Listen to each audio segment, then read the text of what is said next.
अपने ससुर के कमरे में आ गई। साइड टेबल पर दूध का गिलास रख दिया, इससे पहले कि मैं कमरे से बाहर जाती। मुझसे कहने लगे कि थोड़ी देर मेरे पास भी बैठकर बात कर लिया करो, घर में अब तुम्हारे अलावा तो कोई होता नहीं है, मैं पूरा दिन अकेला बैठकर बोर हो जाता हूँ। ये सुनकर मैं परेशान सी हो गई। मेरे ससुर के कमरे में सिर्फ एक बेड था, अलमारी थी, बैठने के लिए अलग से कोई कुर्सी नहीं थी, इसलिए मुझे मजबूरन बेड के किनारे पर ही बैठना पड़ा।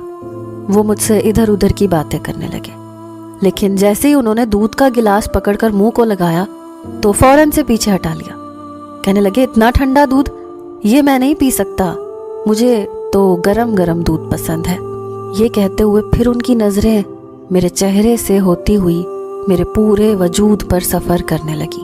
उनकी नजरों में ना जाने ऐसा क्या था कि मैं उलझन का शिकार होने लगी। मेरे हाथों में तरी सी उतरने लगी, चेहरे पर पसीने के कतरे नमूदार होने लगे। कहने लगे, जाओ इसे गर्म करके ला दो। मैंने दूध का गिलास पकड़ा और भागती हुई और खड़ी हो गई। वैसे तो 2 दिन से मेरे ससुर बड़े ही गुस्से में बात करते दिखाई दे रहे थे जब मेरे शौहर घर में होते थे तो, लेकिन आज तो उनका लहजा बड़ा ही धीमा था।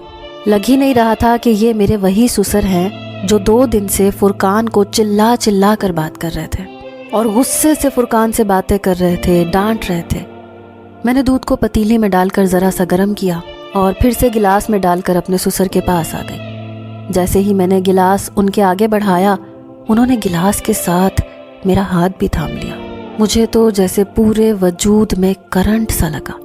मैंने फौरन घबराकर हाथ पीछे करना चाहा तो उन्होंने मेरा हाथ छोड़ दिया। मैं कमरे से बाहर जाने लगी तो कहने लगे, अरे बाहर कहाँ जा रही हो, यहाँ बैठो ना मेरे पास, मुझसे बातें किया करो। ये तन्हाई का नाग तो मुझे अब और भी ज्यादा डसने लगा है। ये कहकर उन्होंने ठंडी आह भरी थी। मुझे तो उनकी ये बात सुनकर अजीब सा महसूस होने लगा था। फिर कहने लगे, तुमने अपनी शादी के अगले रोज फिरोजी रंग का फैंसी जोड़ा पहना था, बड़ा जच रहा था तुम पर, आज शाम को वही पहन लेना। ये सुनकर भी मुझे बुरा लगा। ये फरमाइश फुरकान को मुझसे करनी चाहिए थी, ना कि मेरे ससुर को। अब तो मेरे ससुर ने रोज का तमाशा ही पकड़ लिया था। जब फुरकान फैक्ट्री जाता, मेरे ससुर मुझे अपने कमरे में बुला लेते, मुझे अजीब नजरों से देखते, बार बार अपने खुश्क होंठों पर जुबान फेरने लगते। फिर कहते, मुझे दूध पीना है, मुझे दूध ला कर दो। मैं दूध का गिलास लेकर जाती तो मेरा हाथ पकड़ लेते, कहते, मेरे पास बैठकर मुझसे बातें किया करो। मैं भला क्या कर सकती थी? मैं काम के बहाने बनाने लगती कि मुझे खाना बनाना है, बर्तन धोने हैं। असल में मुझे ये सब अच्छा नहीं लगता था। अब मेरा दिल बेचैन सा होने लगा था। सोच रही थी कि मुझे फुरकान से बात करनी चाहिए, लेकिन कैसे करती? वो तो अपने बाप के सामने कांपता था, एक लफ्ज नहीं कहता था, सर झुकाए अब्बा जी, जी अब्बा जी कहता रहता था।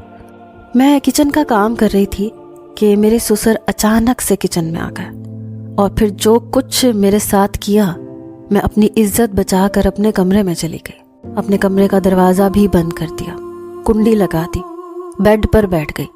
बदहवासी मुझ पर बुरी तरह से सवार थी।